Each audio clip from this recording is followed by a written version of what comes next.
출애굽기 말씀을 보는데요. 오늘은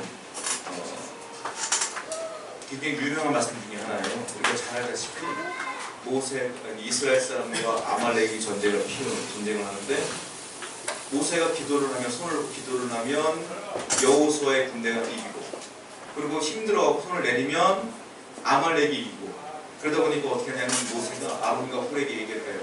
너희가 한 손씩 잡아서 기도하자. 그래서 두 손을 올리고 기도를 했더니 결국 승리를 하는데, 그 해가 질 때까지 손을 들고 기도를 한 거예요, 모세가. 그 장면을 보게 돼요. 그래서 이 부분을 얘기할 때 많은 주석가와 설교가들은 제가 말씀드린 대로 해석을 해요. 어떻게 했냐면, 기도를 하면 승리하고, 기도를 하지 않으면 패배하고, 영적으로 우리가 생활을 할 때 기도해야 승리하고, 기도하지 않으면 어려움을 당한다. 이렇게 해석들을 하고 설교를 해요. 맞는 얘기예요. 첫 번째 의미가 맞아요. 그런데 제가 계속 말씀드렸지만, 출애굽기의 이 내용은 그 표면적으로 드러난 내용도 있지만 영적으로 숨겨진 내용이 많다고 말씀드렸지 않습니까? 예표하는 게 많아요. 그렇다면 하나님께서 이 말씀을 통하여 우리에게 주시는 숨겨져 있는 예표하는 내용도 있을 거라는 거죠. 도대체 그 예표하는 내용이 무엇이냐, 무엇을 말씀하고 있느냐, 사실은 이게 더 중요하다. 그것이 무엇일까요? 자, 우리는 16장부터 계속 봐서 알아요. 뭐라냐면, 어떠한 단어와 어떠한 사건이 하나님께서 나중에 예수님을 예언하고 말씀하실 때 이미 예표하는 걸 알고 있어요. 예를 들면 이런 거예요. 자, 16장은 뭘 봤어요? 신광야에서 이스라엘 사람들이 배고플 때 뭐가 내려왔습니까? 만나가 내려왔어요. 만나는 그들이 뭐라고 말했어요? 만후 이렇게 얘기했어요. 만후가 뭐라 그랬어요? 이게 뭐야? 이런 뜻이라 했지 않습니까? 이게 뭐야? 어떤 사람은 떡이라고 하더라 그랬어요. 어떤 사람은 빵이라 하더라. 그게 뭡니까? 떡처럼 생긴 거죠. 빵처럼 생겼겠죠. 그래서 예수님이 나중에 요한복음에서 이 사건을 가지고 뭐라고 말하냐면, 그 만나는 떡이다 이렇게 말해요. 그러면서 뭐라고 말하냐면, 그 떡은 진짜 뭐냐? 생명의 떡인데 내가 생명의 떡이다 이렇게 얘기를 해요. 즉 만나는 누구를 얘기하는 거냐면, 이 땅에 성육신하여 우리에게 오실 예수님을 예언하는 것이다, 예표하는 거라고 말씀드렸어요. 자, 성경을 한번 보세요. 요한복음 6장 35절 말씀입니다. 읽습니다. 시작. 예수께서 이르시되 나를 믿는 자는 영원히 목마르지 않으리라. 이 보세요. 예수님이 분명히 말씀해서 나는 생명의 떡이라. 사람이 떡을 안 먹으면 죽어요. 이 떡은 음식을 말하는 거예요. 음식 안 먹으면 죽어요. 만나가 안 내려오면 이스라엘 200만 명은 다 죽는 거예요. 그러니까 무슨 말이에요? 이것은 나중에 예수를 안 믿으면 영적으로 죽는 사람들, 하나님 안 믿으면 천국 못 가는 것들을 예언하는 거예요. 즉 만나는 성육신하신 예수님을 예언한 것이다. 그 뒤에 논리적으로 조금 펼쳐보면 그 뒤에 어떤 일이 벌어져요? 우리가 지난주에 살펴봤어요. 출애굽기 17장에 보면 르비딤에 도착을 합니다. 르비딤에 도착을 했는데 물이 없어요. 물이 없어서 어떻게 해요? 하나님이 모세에게 한 반석을 지시해요. 그 반석을 쳐라. 모세가 한 번 쳐야 되는데 두 번 쳤어요. 어떤 일이 벌어져요? 반석에서 물이 나왔어요. 자, 그 반석은 뭘까요? 자, 먹을 물이 없는데 물을 먹었어요. 200만 명이 넘는 사람들이 물을 먹었어요. 그 반석에서 물이 나와서 강이 된 거예요. 그걸 다 먹었단 말이에요. 그 반석은 누구라고 그랬죠? 예수님이라고 그랬어요. 누가 말했을까요? 바울이 얘기했어요. 바울이 그 반석은 누구냐? 예수님을 예언하는 거다 이렇게 얘기했단 말이에요. 성경 보겠습니다. 고린도전서 10장 4절입니다. 읽어보겠습니다. 시작. 다 같은 신령한 은혜를 맞았으니 이는 그들을 따르는 신령한 반석으로부터 말했으며 그 반석은 곧 그리스도라. 그 반석은 누구냐? 그리스도다. 예수님이다. 우리가 여기까지 배웠어요. 근데 반석을 한 번 치는 건 뭐라고 그랬어요? 그 반석 대신 예수님이 고통당하는 것이다. 십자가에 돌아가시는 것이다. 그때 어떤 일이 벌어져요? 그 반석에서 물이 흘러요. 물 안 먹으면 죽어요. 그 물은 뭐라고 그랬어요? 성령, 말씀. 그래서 그 위에 어떤 일이 벌어져요? 예수님을 믿었던 사람들이 오순절날 성령을 받아요. 그 성령 때문에 복음을 전파하는 교회들이 세워지는 거예요. 이것들을 이 짧은 구절 안에 하나님은 예언하시고 예표하시는 거예요. 나중에 이 사건들이 그대로 벌어진다라는 거예요. 자, 그렇다면 정리하자면 출애굽기 16장은 성육신을 예언한 거고요. 17장의 르비딤 사건은 바로 예수님의 속죄세상, 예수님이 돌아가셔서 우리를 구원하시는 장면을 예언하신 거고, 그 위에 그 물은 성령, 오순절날 성령이 내리시는 것을 예표하는 거란 말입니다. 그렇다면 논리적으로 하나가 더 남았다는 거예요. 자, 생각해 보세요. 저와 여러분들은 예수님을 믿었어요. 그러므로 생명의 떡을 먹었어요. 할렐루야. 그래서 구원 받았어요. 그러면 성령이 내 안에 내주하세요. 지금 저와 여러분들 안에 다 성령이 계시는 거예요. 그러면 하나가 또 남았다는 거예요. 이제부터 우리 신앙생활은 시작된다는 거죠. 그럼 신앙생활은 하나님 나라 갈 때까지 시작되는 건데, 지속될 때 어떤 일이 벌어져요? 마귀가 우리를 공격합니다. 계속 죄짓게 하고 한정파 놓고 하나님 떠나게 하고 별수작을 다 풀어. 그러니까 그것이 뭐라고 말해요? 이걸 영적 전쟁이라고 해요. 그렇다면 오늘 본문에 논리적으로 예표할 게 뭐겠어요? 영적 전쟁을 예표하는 것이다. 그럼 아말렉과 이스라엘이 싸워요. 이거는 단순한 전쟁이 아니라 하나님께서 예표하시는 거예요. 앞으로 너희들 가운데 신앙생활에 이런 공격이 있을 것이다. 왜? 자, 신학계에 있는 교회들이, 초대교회들이 세워졌어요. 뭘 했을까요? 복음 전했어요. 말씀 전했어요. 기도했어요. 그런데 그때부터 탄압이 시작돼. 로마의 탄압이 기도 못하게 해요. 예배 못하게 해요. 말씀 못 전하게 해요. 그래서 그들이 어려움을 처해요. 이것들이 전부 다 구약 때부터 하나님께서 가르쳐 주신 거예요. 이런 일이 벌어지겠지만 너희들은 절대로 포기하지 말아라. 이 말이에요. 자, 그런데 기억해야 될 게 있습니다. 누가 싸우는 거예요? 본문 말씀 보니까 여호수아의 군대가 싸워요. 모세와 아론과 훌은 산에 올라갔어요. 실질적으로 누가 싸워요? 여호수아의 군대가 싸워요. 누구랑? 아말렉과. 자, 여호수아의 이름에 우리가 주목해 볼 필요가 있어요. 우리가 지금 설교를 제가 출애굽기 계속해 왔지만 여호수아의 이름을 제가 처음 언급한 걸 거예요. 여호수아 이름이 안 나와요, 계속. 근데 여기서 갑자기 툭 튀어나온단 말이에요. 왜 갑자기 여호수아가 튀어나올까요? 여호수아는 히브리어예요. 그걸 헬라어로 번역하면 여호수아 이름은 예수가 돼요. 그 예수를 히브리어로 번역하면 여호수아가 되는 거예요. 그러니까 여호수아와 예수는 똑같은 이름이에요, 한마디로. 그러면 지금 여호수아의 군대다. 신약에 나중에 어떤 일이 벌어질 거겠어요? 예수의 군대다, 이렇게 말합니다. 즉 이건 뭐예요? 예수의 군대는 누구를 말하는 거예요? 예수를 믿는 우리를 말하는 거예요. 그래서 이것은 하나님께서는 아무것도 그냥 하시는 게 아니에요. 전부 다 예표하고 계시는 거예요. 앞으로 우리 가운데 영적인 전쟁이 벌어질 것이다. 그렇다면 자, 우리가 여호와의 군대, 하나님의 군대인 걸 알았어요. 그렇다면 아말렉은 누구겠어요? 자, 성경을 보면 아말렉이 등장을 해요. 창세기 말씀입니다. 창세기 36장 12절 말씀 읽어보겠습니다. 시작. 에서의 아들 엘리바스의 첫 인나는 아말렉이 누구냐? 에서의 손주예요. 에서의 형제 누구예요? 야곱이에요.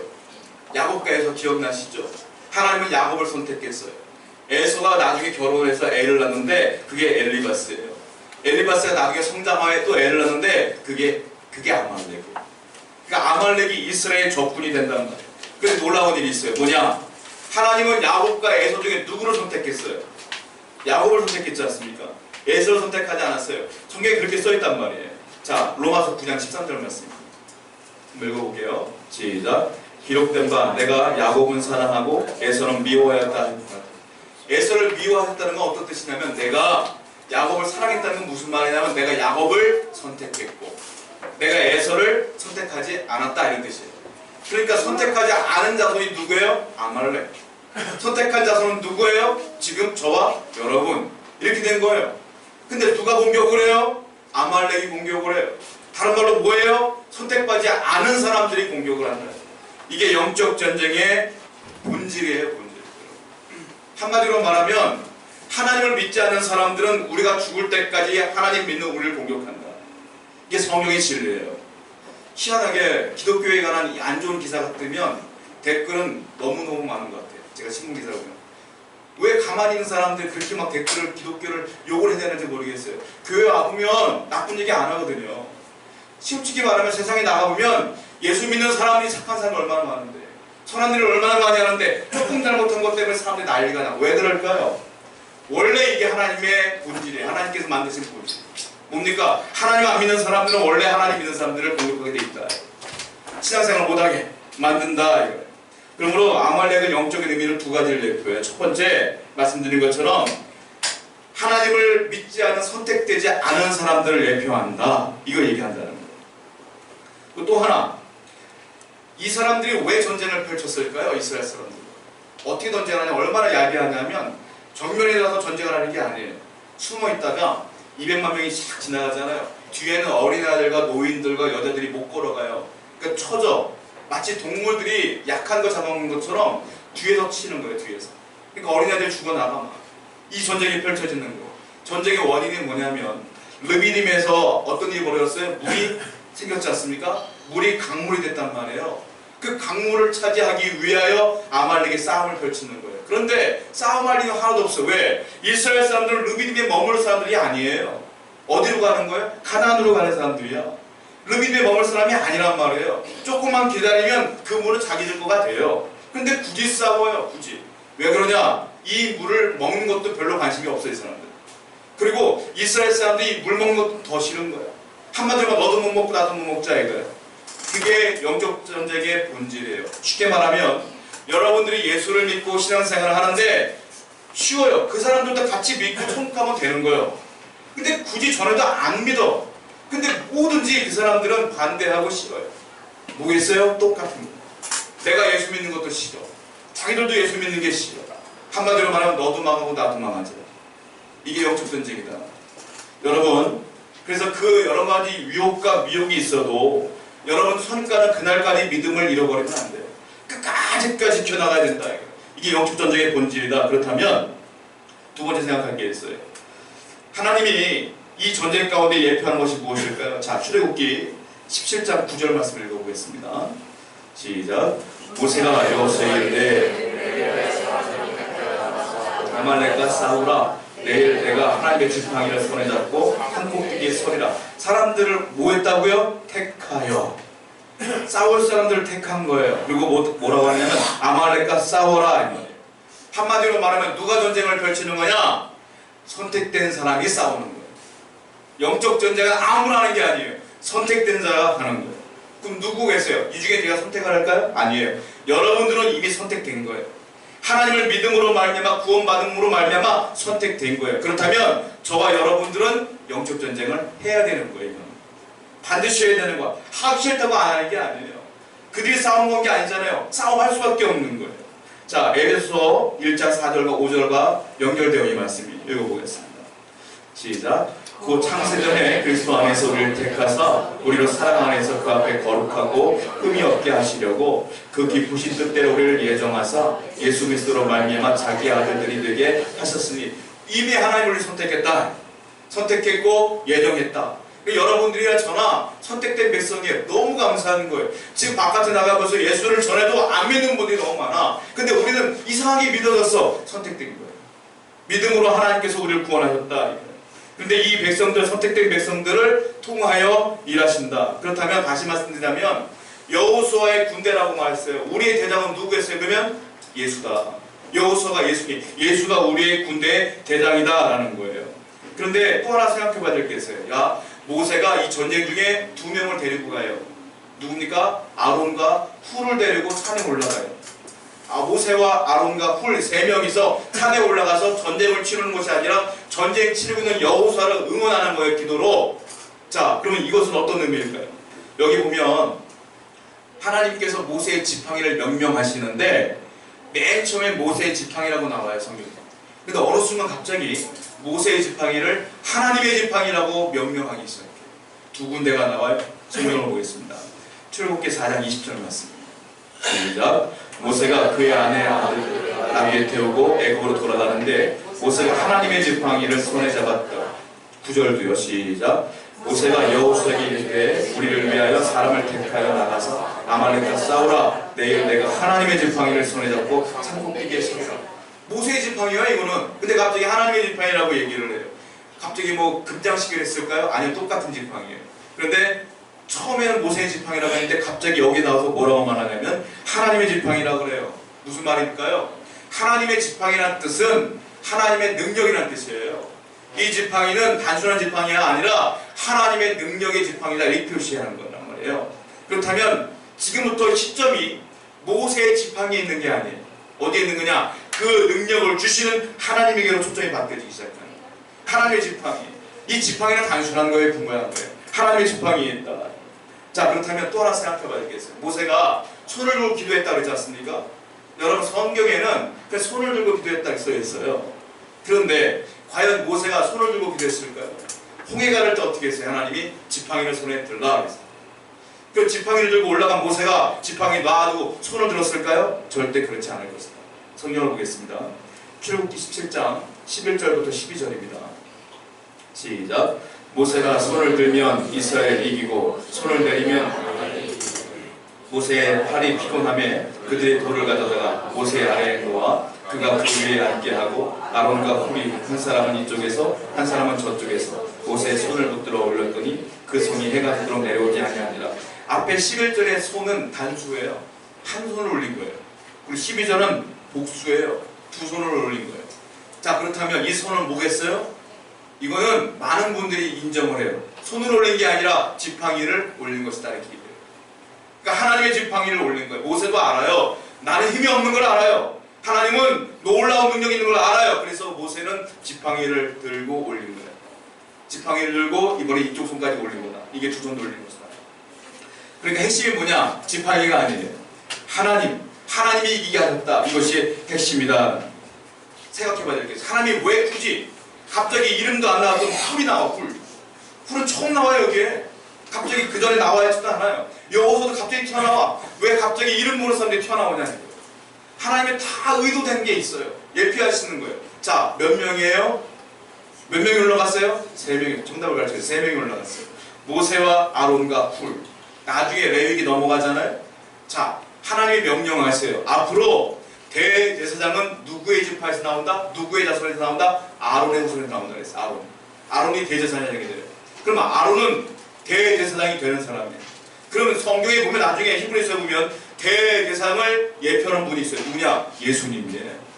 그 누구냐? 아론은 누구를 예표하는 거냐? 이제 오실 대제사장의 역할을 감당할 예수 그리스도를 예표하는 거예요. 그럼 모세는 누구를 예표하는 거냐? 하나님을 예표하는 거예요. 훌은 누구냐? 훌은 그 전승에 의하면 미리암이 있어요. 미리암. 그러니까 모세의 누나의 남편이 훌이라는 얘기가 있어요. 그러니까 훌은 가장 가까운 사람이죠. 훌은 누나의 남편인 거예요. 매형인 거예요. 근데 훌의 뜻이 있어요. 뭐냐? 라이트, 빛이라는 뜻이에요. 그리고 고귀한 이런 뜻이에요.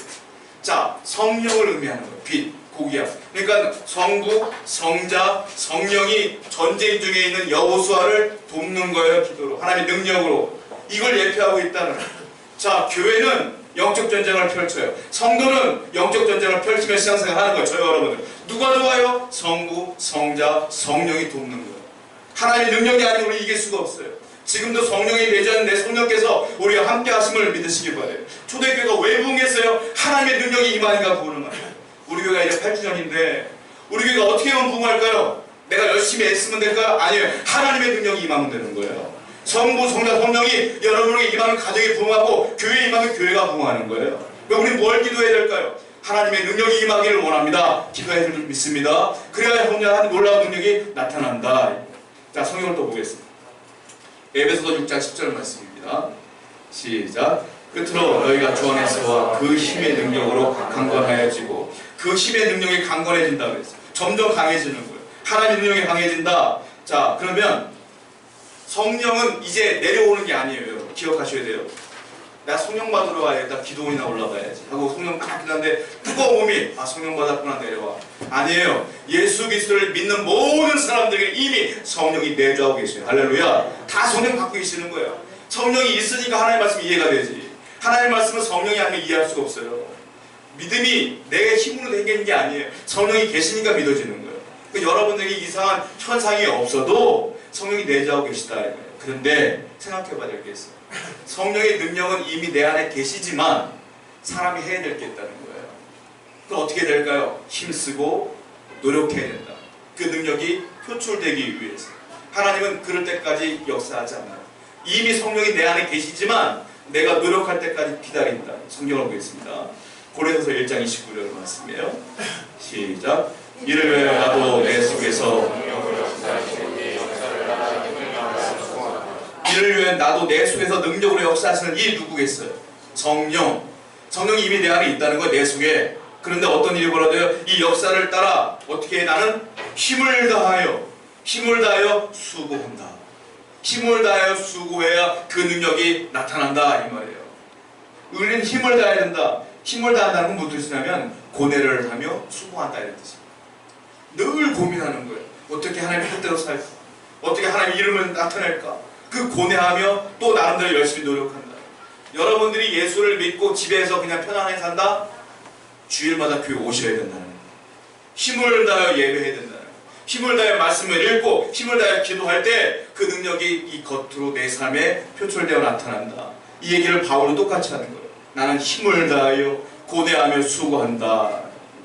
자, 성경을 또 보겠습니다. 우리의 무기는 성령이에요. 성령. 그렇다면 하나님의 능력, 두 번째 무기가 있어요. 지금 영적 전쟁의 두 번째 무기가 뭐냐? 출애굽기 17장 13절입니다. 읽어보겠습니다. 시작. 여호수아가 칼날로 아말렉과 그 백성을 쳐서 뭐라고요? 칼날로 싸웠대. 앞에는 모세의 지팡이, 성부, 성자, 성령의 하나님의 능력이 나에게 임할 때 우리는 교회에서 또한 삶에서 이기는 거예요. 영적 전쟁에서. 두 번째 무기가 뭐냐? 칼날이에요. 칼날이 뭐냐? 우리가 흔히 생각할 때 이거 읽을 때 칼 생각할 수 있는데 여기서 말하는 칼날은 칼이 아니에요. 이건 원문에서 그대로 해석하자면 칼의 입 이런 뜻이에요. 칼의 입, 쉽게 말하면 입이 있는 칼 이거예요. 입이 있는 칼이 칼날이에요. 입이 있는 칼이 어디 세상에? 입이 있는 칼이 있어요. 성경을 보겠습니다. 에베소서 6장 17절 말씀. 시작. 구원의 투구와 성령의 검, 곧 하나님의 말씀을 가지라. 입이 있는 칼이 뭐냐? 하나님의 말씀이다. 왜? 히브리서 4장 12절 보세요. 시작. 하나님의 말씀은 살아있고 활력이 있어 좌우의 날선 어떤 것보다도 예리하여 혼과 영과 및 관절과 골수를 찔러 쪼개기까지 하며 또 마음의 생각과 뜻을 판단하여 마치 살아있는 것 같아요. 말씀은 이와 같이 입이 있는 칼이에요. 여러분, 그래서 우리가 영적 전쟁에 승리하고 내 삶에서 신앙생활에서 승리하며 교회가 부흥하려면 첫 번째 하나님의 능력이 임해야 되고요. 두 번째 말씀이 살아있어야 된다. 말씀을 읽고 묵상하며 외우고 말씀을 사모하지 않으면 내 인생의 영적 승리는 없어요. 자, 하나님이 이런 것들을 다 가르쳐주면서 모세에게 철저하게 말씀해요. 뭐라고 말하냐면 너만 알면 안 돼. 이거는 너만 알면 안 돼. 모세는 아마 제가 설명한 모든 부분들을 이해했을 겁니다. 분명히 하나님이 가르쳐줬을 거예요. 하나님께 또 모세에게 뭐라고 말하냐면 너만 알면 안 돼. 네 후세에게 전해야 돼. 그러면서 말씀하셔요. 자, 본문 출애굽기 17장 14절입니다. 시작. 여호와께서 모세에게 이르시되 이것을 책에 기록하여 기념하게 하고 여호수아의 귀에 외워 들리라. 내가 아말렉을 없이 하여 천하에서 기억도 못하게 하리라. 모세에게 명령하세요. 내가 지금 모든 많은 것들을 기억하여 어떻게 합니까? 기록해라. 이게 뭐예요? 성경. 후대에게 어떻게 하나님의 말씀을 전하느냐? 하나님 말씀하신 거예요. 성경에 기록해라. 여러분, 그래서 하나님의 뜻을 가장 잘 아는 방법은 성경을 읽는 겁니다. 설교를 듣는 거예요. 그래야 하나님의 뜻을 알 수가 있어요. 자, 성경을 또 읽어보겠습니다. 출애굽기 17장 16절. 시작. 이르되 여호와께서 맹세하시기를 여호와가 아말렉과 더불어 대대로 싸우리라 하였다. 영적 전쟁은 기간이 있어요? 없어요? 없어요. 보세요. 언제까지? 아말렉과 더불어 대대로 싸우리라. 우리가 천국 가는 그날까지 싸워야 되는 거예요. 영적 전쟁. 실질적으로 역사적으로 보면 아말렉이 이스라엘 사람들과 싸우는데 대대로 싸워요. 예를 들자면 이런 거예요. 사사시대 때, 에훗이 사사일 때 아말렉이 쳐들어와. 그리고 기드온이 사사했을 때 아말렉이 쳐들어와. 싸우기 시작해요. 시대가 바뀌었어요. 사울과 다윗이 왕이었을 때 아말렉이 맨날 쳐들어와. 그리고 또 시대가 바뀌었어요. 에스더에 보면 아말렉의 족속의 한 명이 나오는데 그 사람이 그 모르드게와 에스더와 유대인을 다 죽이려고 그래. 누군지 아세요? 하만. 하만이 아말렉 사람이에요. 전쟁이 계속 펼쳐져. 그리고 아말렉 지금도 영적 전쟁 마귀는 지금도 우리를 공격하고 있다. 말씀대로 대대로 싸우고 있어요. 대대로. 두 번째 후세에게 어떻게 남기라고 말씀을 하나님께서 이렇게 말씀하셨어요. 출애굽기 17장 15절입니다. 시작. 모세가 제단을 쌓았고 여호와의 니시가 여기서 나오는 거예요. 이 장면에서. 여호와 니시의 뜻이 뭐냐면 여호와는 나의 깃발이라는 뜻이에요. 니시가 깃발이라는 뜻이에요. 또 이걸 조금 의역하면 여호와는 나의 승리 이런 뜻인데 더 직접적으로 얘기하자면 여호와 나의 깃발 이런 뜻이에요. 깃발이 중요해요. 왜 또 무슨 뜻이냐면 우리 고대 전쟁이라든지 보면 전쟁을 딱 치를 때 군대가 앞에 나갈 때 제일 먼저 뭐가 있어요? 깃발이 있어요. 왕을 상징하는 깃발이 있어요. 지금도 부대 가면 마크가 있어요. 마크 보고 오뚜기 부대구나 무슨 부대구나 다 알아요. 이 깃발이에요. 깃발. 싸울 때 제일 중요한 게 뭐예요? 깃발이에요. 왜? 깃발 보고 우리 아군이가 거기 모이는 거거든요. 이게 뭡니까? 여호와의 니스다 뭡니까? 깃발을 날려라. 깃발을 보고 내 편 다 모여라. 얘 손잡고 있는 다 모여라. 믿는 사람 다 모여라. 싸우자. 여호와는 나의 깃발이라. 성경을 보겠습니다. 이사야 11장 10절 시작. 그날에 이새의 뿌리에서 한 싹이 나서 만민의 기치로 설 것이요 열방이 그에게 돌아오리니 그가 구한 것이 영원하다. 이새의 뿌리에서 한 싹이 난대요. 이새가 누구예요? 다윗의 아버지가 이새예요. 그 이새의 뿌리, 이새의 후손 중에 한 싹이 난데 누구를 예표하는 거예요? 예수님을 예표하는 거예요. 다윗의 자손으로 나오셔서 예수님을 예표하는데 어떤 일이 벌어져요? 그가 그 앞에 뭔 일이 벌어져요? 만민의 기치로 설 것이요. 기치가 뭐예요? 깃발이에요. 깃발. 그가 깃발을 들면 많은 사람들이 거기에 모일 것이다. 즉 예수님의 이름을 보고 우리가 예수를 믿는 것처럼 모든 믿는 자는 그 앞에 모여들게 될 것이다. 이 말을 지금 오늘 본문에서 얘기하고 있다는 거예요. 여러분 신앙생활 간단하면서 쉬우면서도 어려운 거예요. 쉬운 게 뭡니까? 그냥 예수 믿는 거예요. 죽을 때까지 예수만 믿는 거예요. 다른 거 신경 쓰지 말고 주님만 믿어요. 내 머리 쓰지 말고 기도하면 주님만 믿으세요. 그리고 주님의 깃발 아래 늘 거하는 저와 여러분 되기를 축원드립니다. 그런 교회가 우리 교회 되기를 다시 한번 축원드립니다. 우리 찬양하도록 하겠습니다.